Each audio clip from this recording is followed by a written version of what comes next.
President Donald Trump railed against the investigations into Russian interference in the 2016 election Saturday night into Sunday, sending off of tweets attacking the FBI, CNN, the Democratic Party, his own national security advisor, former President Barack Obama, and the top Democrat on the House Intelligence Committee. He did not criticize Russia, or voice concern over Vladimir Putin's attempts to undermine U.S. elections. Story continued below. If it was the goal of Russia to create discord, disruption and chaos within the U.S., then, with all of the committee hearings, investigations and party hatred, they have succeeded beyond their wildest dreams. They are laughing their asses off in Moscow. Get smart, America, Trump wrote on Twitter on Sunday morning. Tweets came after special counsel Robert Mueller indicted 13 Russians on Friday for their efforts to interfere in the 2016 election and aid Trump's campaign. The Twitter broadsides attracted bipartisan pushback as Republicans and Democrats expressed frustration that Trump is not taking the Russian threat seriously. The White House has sought to frame the indictments as vindication, since they do not allege collusion with the Trump campaign, but senior aides have voiced concern that Trump would lash out at the FBI. Trump confirmed those fears on Saturday night. Very sad that the FBI missed all of the many signals sent out by the Florida school shooter. This is not acceptable. They are spending too much time trying to prove Russian collusion with the Trump campaign. There is no collusion. Get back to the basics and make us all proud. Trump wrote on Twitter. By signing up, you agree to receive email newsletters or alerts from Politico. You can unsubscribe at any time. That statement stirred bipartisan ire. I think it's an absurd statement.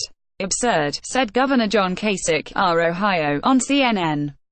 Others reacted to that tweet, and the rest, with something of an eye roll. Maybe it was a bad idea for him to stay off the golf course, quipped one senior Gop Hill aide in response to a query from Politico. Trump also went after his national security advisor, H.R.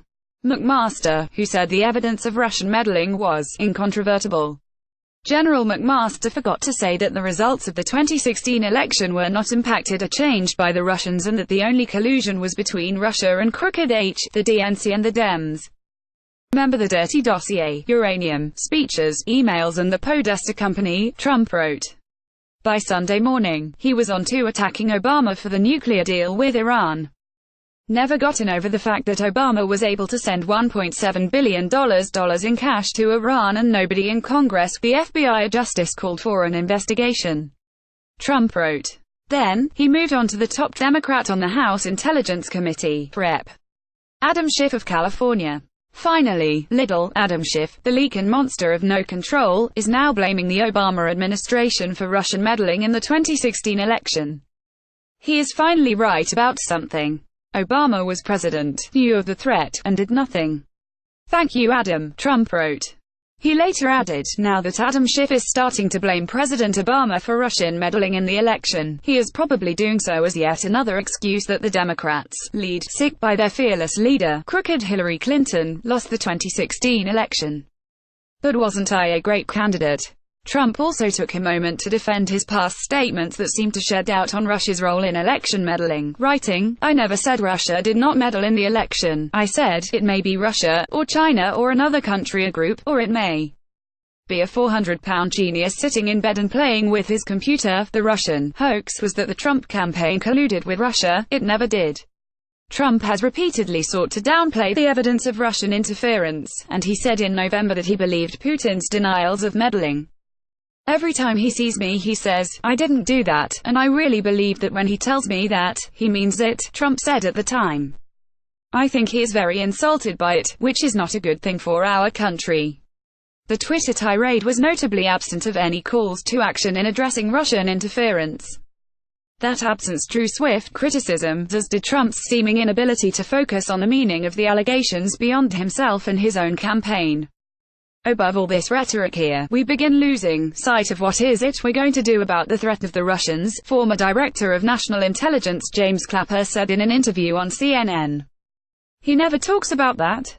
It's all about himself. This is a president who claims vindication anytime someone sneezes, Schiff told CNN, and he went on to question why the White House has refused to implement sanctions that Congress passed by huge majorities to punish Russia.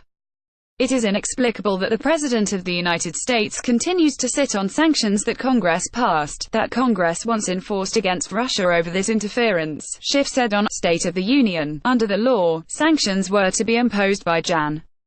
30, but the White House demurred at that time, saying the threat of sanctions was serving as a deterrent.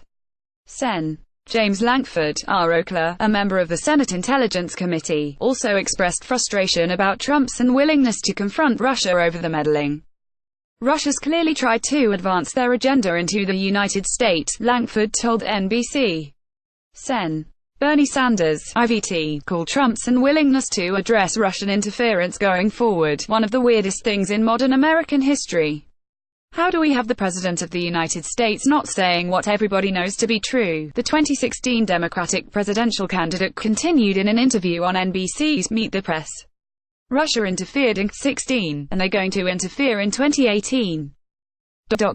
This is a huge deal, and that we don't have a president speaking out on this issue is a horror show.